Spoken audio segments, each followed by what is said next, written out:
pessoal, tudo bem? Tá começando agora mais um Na Faixa. E o papo por aqui, você sabe, é cultura. Dicas de programas baratinhos ou até mesmo na faixa, para falta de dinheiro não ser mais desculpa para ficar em casa. Se liga só no programa dessa semana.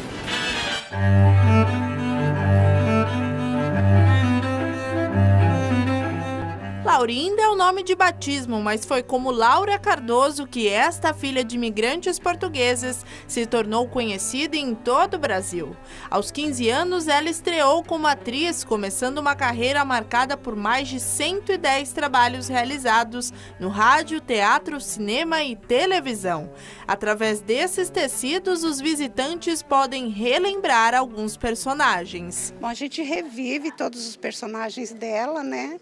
E esse pedaço aqui que tem os tecidos, eu me lembrei demais da novela. É muito sensorial. Arquivos de família e de instituições culturais, como os Museus da Imagem do Rio e de São Paulo, formam a ocupação Laura Cardoso. A exposição foi montada de forma que o público transite livremente pelos elementos que contam a história profissional e pessoal da atriz que teve o palco como principal escola. Ela representa uma geração inteira de atores que não tiveram um estudo, uma escola, que eles aprenderam na prática. Então a Laura traz muito isso. Ela representa um passeio por todo esse desenvolvimento da rádio, da televisão, do teatro no Brasil. É legal assim, o layout da exposição, porque você decide o que você quer ver primeiro, você decide qual é o melhor momento para ver uma foto, para ver um vídeo. E tem essas cadeiras, você senta e pensa um pouco no outro vídeo que você acabou de ver. É uma coisa legal. Este é o Canto da Memória, um dos 3 espaços da ocupação. Nele, fotografias, roteiros de peças e depoimentos de colegas e familiares possibilitam que o visitante acesse algumas lembranças da atriz que este ano completa 90 anos de vida. Hoje em dia ela é uma atriz que a gente não precisa nem citar sobrenome, todos nós conhecemos, todos nós sabemos o rosto dela, o papel fundamental que ela tem na televisão e no teatro. Não é preciso muito para falar que Laura Cardoso é a mulher do teatro. Como falar de Laura Cardoso é o mesmo que falar do teatro brasileiro, a ocupação preparou uma programação especial. Essa programação é uma programação de teatro que acontece dentro do espaço da ocupação, em torno de uma mesa que representa a leitura de mesa, o estudo do texto, né, que é também muito caro a essa geração. E aqui o público vai poder ouvir, né, leituras dramatizadas feitas por atores, grupos de teatro da cidade, é um encontro também de gerações, de textos que ela encenou ao longo dessa carreira. A ocupação Laura Cardoso fica em cartaz até 30 de abril no Itaú Cultural, na Avenida Paulista. A entrada é gratuita. Mais informações no site itaucultural.org.br.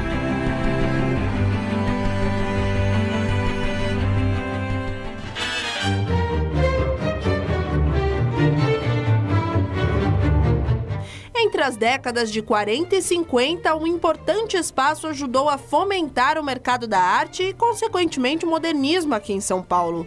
A Galeria Domus é o tema de uma mostra em cartaz no Museu de Arte Moderna. Bom, nós temos que pensar que essa galeria surgiu em 1947. Estamos falando de um período do pós-guerra e um período em que São Paulo estava se tornando uma grande metrópole, né? E havia focos de cultura, polos de cultura muito importantes, um teatro, um cinema, como a Companhia Vera Cruz, o Teatro Brasileiro de Comédia, a Sociedade de Cultura Artística. Então, dentro desse contexto, surgem, né, os museus, o Museu de Arte de São Paulo, né?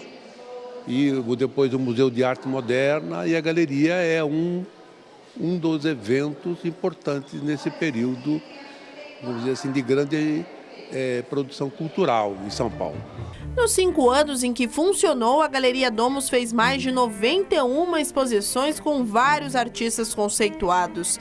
Aqui na mostra, todas as obras expostas estavam no próprio acervo do MAM. Olha, foi muito interessante encontrar no acervo do MAM, que essa exposição é feita só com o acervo do MAM, obras dessa época e dos pintores que expuseram na galeria, né? Mostra que esses pintores que estavam, alguns começando a procurar um mercado de venda de quadro naquela época, que era muito precário, né? E realmente conseguiram um nome dentro da arte brasileira e estão aqui guardados, né, resguardados aqui no MAM.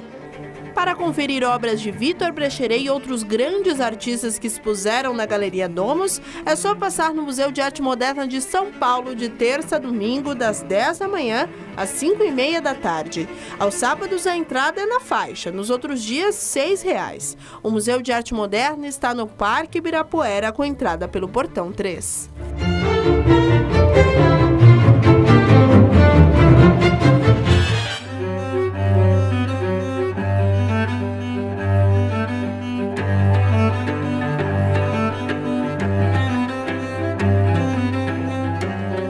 Em 2017, a beleza desses traços é praticamente incontestável, mas em 1917, quando esses quadros foram expostos pela primeira vez, a história foi bem diferente. A então iniciante Anita Malfatti teve o seu talento contestado, inclusive por um crítico do jornal O Estado de São Paulo chamado Monteiro Lobato.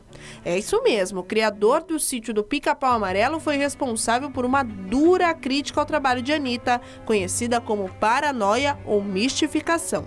Vamos dizer que foi a primeira exposição no Brasil que trouxe essas linguagens mais ousadas, que eram as linguagens modernas. São Paulo até então estava acostumada com exposições, poucas exposições e exposições mais tradicionais, que não fugiam muito à regra. E a exposição da Anita, em 17, fugiu completamente à regra e causou muito espanto, né? Primeiro, muita curiosidade e depois, vamos dizer assim, de uma forma positiva inicialmente, e depois que o Monteiro Lobato fez a crítica no Estadão e que essa crítica repercutiu, enfim, as pessoas continuaram curiosas, mas aí de um ponto de vista assim, já com uma má vontade, vamos dizer, né? Em comemoração ao centenário desta exposição, que foi um dos primeiros contatos do Brasil com o modernismo, o Museu de Arte Moderna recebe a exposição Anita Malfatti 100 anos de arte moderna, que conta com mais de 70 obras da artista.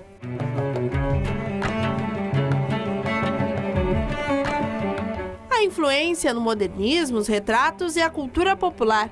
Na mostra é possível conferir várias fases criativas da pintora. A exposição ela vem mostrar uma Anita Malfatti mais ampla do que a Anita que é mais conhecida, que é essa Anita de 17, a Anita que expôs na semana de 22 também.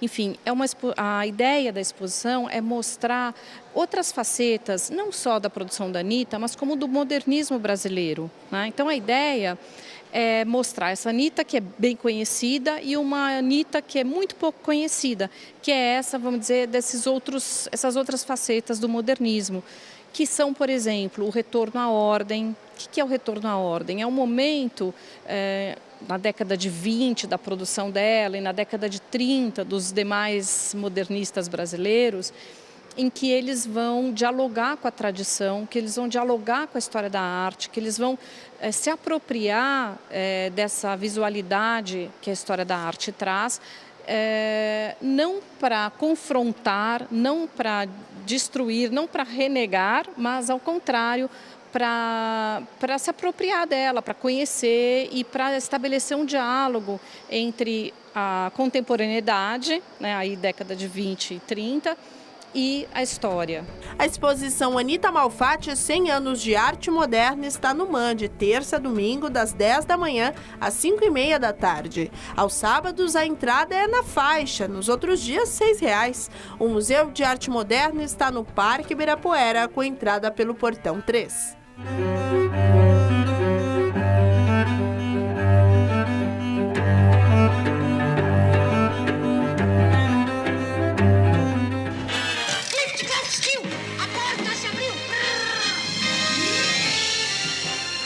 Quem viveu a infância na década de 90 sabe muito bem o que essa frase significava. Esse era o convite para entrar no castelo. Aqui na Mostra do Memorial da América Latina, Tudo foi pensado para recriar os ambientes do programa produzido pela TV Cultura de 1994 a 1997. O Memorial da América Latina, desde o ano passado, a gente vem desenvolvendo algumas experiências novas aqui. Com o sucesso da Vila do Chaves do ano passado, que trouxe um público em 2 meses, um público de mais de 200 mil pessoas, nós então começamos a desenvolver algumas ideias para trazer uma atração diferente para este ano de 2017. Até para a gente conseguir manter um público que foi conquistado ano passado, que o ano passado nós batemos aí 2.200.000 visitantes só no Memorial da América Latina, durante um ano.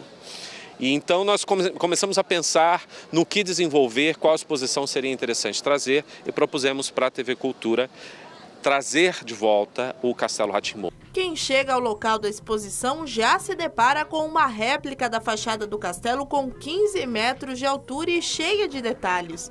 O formato das janelas, as colunas e, claro, a bandeira na ponta da torre. No primeiro ambiente externo está a maquete original, que ilustrava a abertura do Castelo Rá-Tim-Bum.